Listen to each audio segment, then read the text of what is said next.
Magandang araw. Ako po si Mark Lester Dirag at ito po ang aking daily devotions ngayong June 20. Prepare to meet your God, Amos, na tinalakay po ni Pastor Russell Ocampo sa 365 Daily Devotions.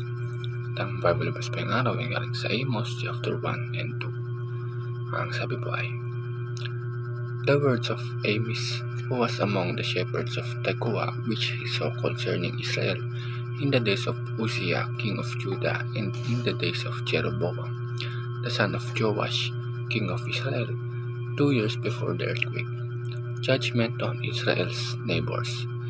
And he said, The Lord roars from Zion and utters his voice from Jerusalem.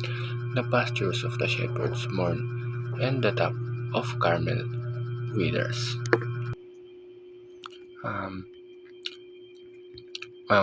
Kapag narinig natin ang salitang prepare, madalas naisip natin ang paghahanda para sa exam, trabaho o isang importanteng event. Pero ang mensahe ng aklat ni Amos ay tungkol sa pinakamahalagang paghahanda sa lahat, ang paghahanda sa pagharap sa Diyos.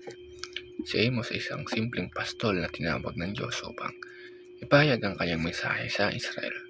Sa panahon ngayon, maunlad ng bansa, maraming mayaman, maraming negosyo at mukhang maayos ang kanilang pamumuhay. Ngunit sa likod ng kanilang kasaganaan ay puno ng kawalan ng katarungan, pag-aapi at kasalanan. At dito pasok ang first teaching. God judges all nations without partiality. Sa Amos chapters 1 at 2, may kita natin na hinatulan ng Diyos hindi lamang Israel kundi pati ang mga kalapit na bansa. Ipinapakita nito na ang Diyos ay makatarungan at walang kinikilingan. Hindi siya pumipili ng huhusgahan batay sa lahi, kayamanan o katayuan sa buhay. Ang second teaching, to whom much is given, much is required.